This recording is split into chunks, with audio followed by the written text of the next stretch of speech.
নমস্কার, আমার গল্প পাঠ আসরে আপনাকে স্বাগত জানাচ্ছি। পড়ছি আশাপূর্ণা দেবীর ছুটিতে ছোটাছুটি গল্পের দ্বিতীয় পর্ব। ওরা চলে যাবার পর আছাড় খেলো সাধনও, প্রায় আকাশ থেকেই খেলো। হ্যাঁ, ওই বিচ্ছু দুটোর ভাঁওতায় ভুলে প্রমিস করে বসলেন ওই দুটোকে ঘাড়ে করে নিয়ে বেড়াতে যাবেন এবার। জগবন্ধু বললেন, আহা, ঘাড়ে করে আবার কি, দুখানা বাড়তি টিকিট কেনা, এই তো। আহা আহা, জন্মজীবনে কখনো রেলগাড়ি চড়েনি। সাধন গম্ভীর হয়ে বলল, ও তা খাওয়া দাওয়া খরচ করা ওরা নিজেরাই দেবে বলেছে? নিজেরাই দেবে? তুই যে হাসালি সাধন, দেবে কোথা থেকে শুনি? পকেটে কিছু থাকলে এভাবে হাতে পায়ে পড়তে আসতো?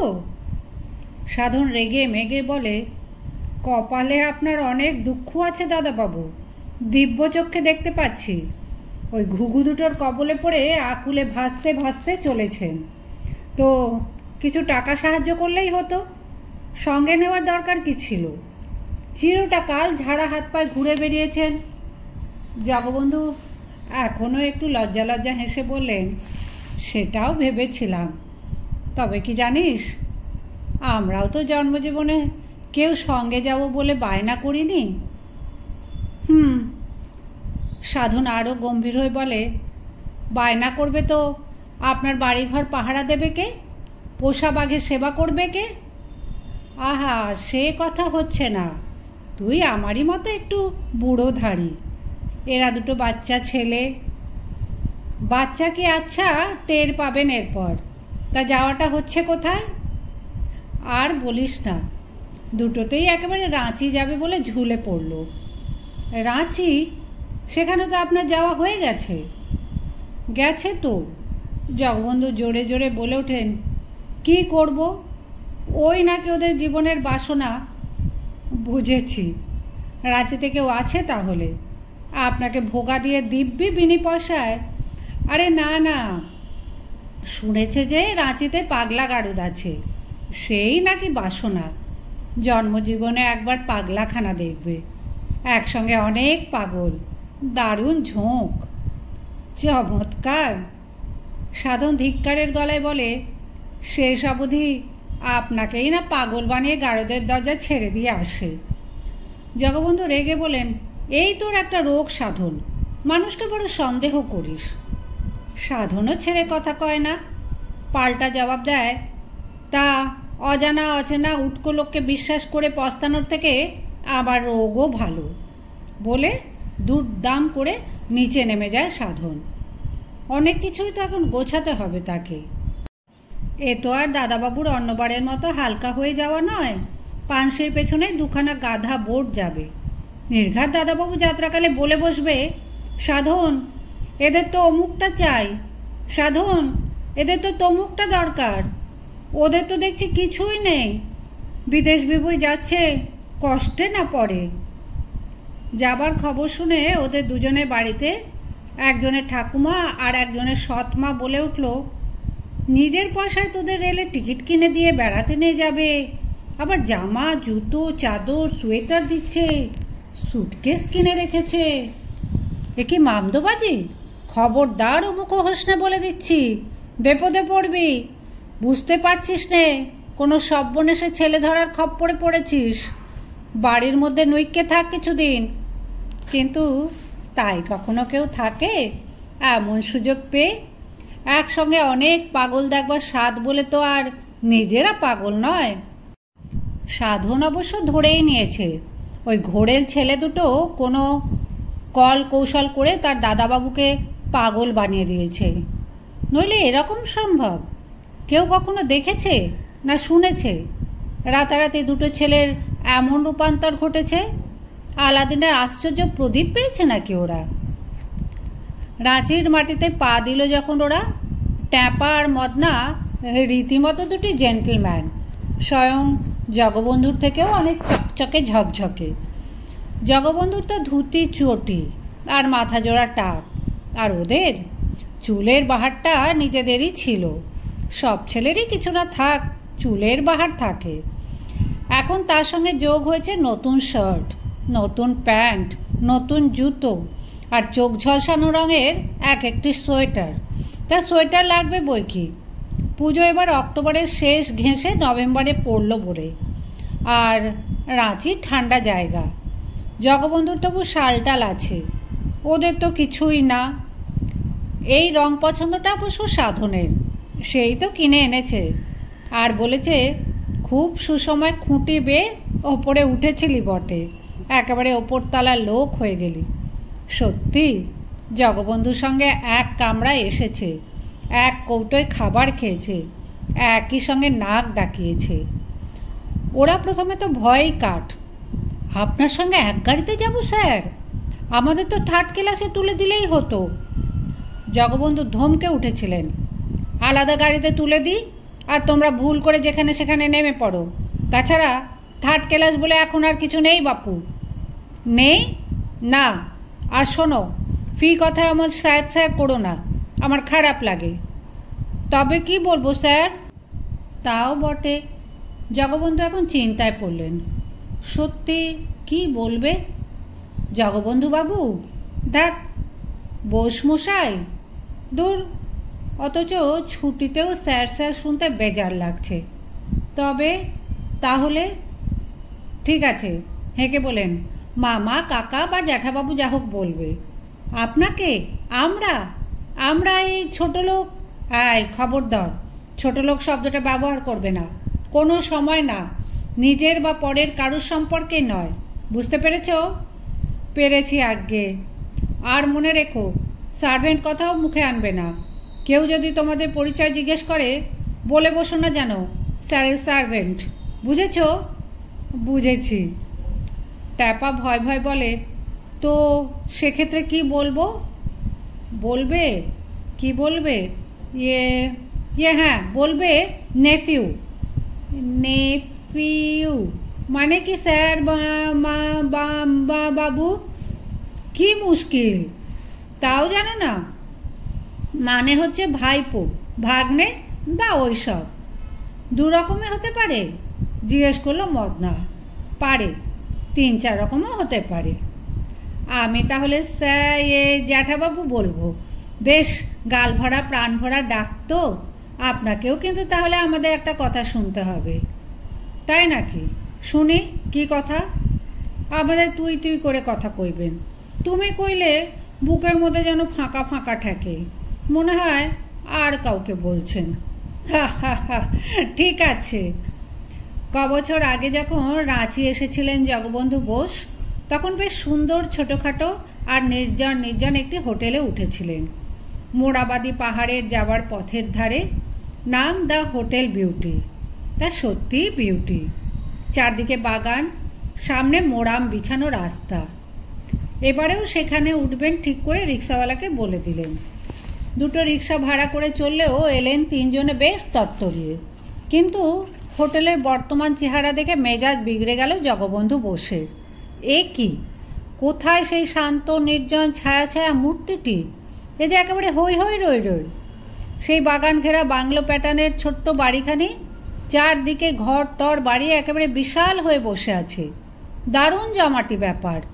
লোকজন ছোটাছুটি করছে, আসছে যাচ্ছে। বেশ কয়েকজন বোধহয় একটু আগে এসে নেমেছে। হোটেলের বয় তাদের মাল মোট তুলে নিয়ে ভেতরে ঢুকে যাচ্ছে। তাদের দিকে যেন তাকিয়েও দেখল না। এটাই অবশ্য এদের চাল। বহু জায়গায় ঘুরে ঘুরে অভিজ্ঞতা আছে জগবন্ধু বোসের। বকশিস পাবার আগে চিনতে পারে না। কিন্তু এখানের ছবিটি মনের মধ্যে গাঁথা ছিল অন্যরকম। এই জন্যই আমি এক জায়গায় 2বার আসা লাইক করি না, মনে মনে বললেন জগবন্ধু। এত পরিবর্তন! প্রথমটা তো ওর সন্দেহই হয়েছিল এটা আদৌ সেই হোটেলটাই কিনা। যদিও আশপাশের দৃশ্য কিছু কিছু আগের মতোই রয়েছে, দেখছেন। তবু রিক্সাওয়ালাদের জিজ্ঞেস করলেন একবার। ওরা জোর দিয়ে বললেন, হ্যাঁ হ্যাঁ, এটাই বিউটি হোটেল। তারা জানে না। পরে অবশ্য লক্ষ্য করলেন জগবন্ধু, ঠিক মাঝখানের অংশটার ওপরে রঙের প্রলেপ পড়লেও গড়নটা আগের মতোই আছে।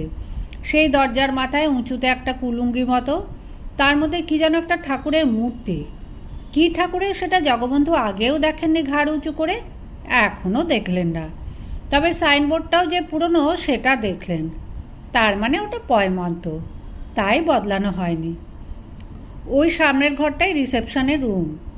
সেখানে যিনি জমকালো আসবাবপত্র সাজানো পরিবেশে কাউন্টারে বসে আছেন তিনি অবশ্য অচেনা, গোল মুখ, ইয়া গোঁফ। জগবন্ধু দেখলেন আরও একজন ভদ্রলোক ঘর বুক করবেন বলে খাতায় লেখাচ্ছেন। তবে তিনি নিশ্চয়ই এখানে প্রায় আসেন, কারণ যিনি লিখে নিচ্ছেন তিনি বলে উঠলেন, আপনার আর এত লেখাটেখার কি আছে ডাক্তার তালুকদার? তবে খুবই দুঃখের বিষয়, আপনার 12 নম্বর কামরাটি গতকালই হাতছাড়া হয়ে গেছে। এক মারাঠি ভদ্রলোক এসে বুক করে ফেলেছেন। আপনি আসবেন জানলে আটকে রাখতাম। অবশ্য পাশেরটা খালি রয়েছে, একই পজিশন। পাশেরটা মানে 11? না, এ পাশে 13 নম্বরটা। আহ, আনলাকি 13। আর কোনো রুমই খালি নেই আপনার? আছে বই কি, কিন্তু সে এদিকে নতুন ব্লকে, ইস্ট ফেসিং পাবেন না, যেটা আপনি চান, বিছানায় শুয়ে সানরাইজ দেখা। ডাক্তার তালুকদার একটু গুম হয়ে থেকে বলেন, তা হোক, ওই নতুন ব্লকেই একটা ব্যবস্থা করে দিন। ওখানে অ্যাটাচ বাথ আছে তো? গরম জল পাওয়া যাবে তো? আহ, ছি ছি, এ আপনি কি বলছেন ডাক্তার তালুকদার? আমার এখানে ব্যবস্থার কোনো তফাৎ পাবে না। এই ফাগুয়া! ইঙ্গিত মাত্র কোথা থেকে সেই ফাগুয়া এসে ভদ্রলোকের মালটাল বলতে একমাত্র সুটকেসটি তুলে নিয়ে পাশের করিডরের মধ্য দিয়ে কোন দিকে যেন ঢুকে গেল। ডাক্তার তালুকদারও বেজার মুখে তার পিছু পিছু এগিয়ে গেলেন। তালুকদার? জগবন্ধু বসার মনে হলো পদবিটা বিশেষ কমন নয়, তবু যেন মনে হচ্ছে কোথায় খুব শুনেছেন, কিন্তু কবে, কখন? এখন কাউন্টারের ভদ্রলোক একেবারে জগবন্ধুর আগাগোড়া দেখে নিয়ে তার চা চোখে পেছনে বোকার মতো দাঁড়িয়ে থাকা দুরকম সাইজের ছেলে দুটোকে দেখলেন। তারপর ভারী গলায় বললেন, কী চাই? বোঝা গেল চেনা আর অচেনা দুরকম লোকের জন্য গলা দিয়ে দুরকম স্বর বার করেন তিনি। জগবন্ধু একটু হেসে বলেন, কি আর, থাকবার জায়গা। কদিন থাকবেন? কিছুদিন তো থাকার ইচ্ছে রয়েছে। কটা রুম লাগবে? জগবন্ধু বললেন, 2টো। পাশাপাশি 2টো পেলেই ভালো হয়, তবে ওই 13 নম্বর ঘরটা আমার চাই। ভদ্রলোকের চোখ দুটো কুঁচকে ছোট হয়ে গেল। জেরার গলায় বললেন, কেন? একটু আগে শুনলাম বিছানায় শুয়ে সূর্যোদয় দেখা যায়, শুনে লোভ হলো। উনি অসহ্য আনলাকি 13 বলে।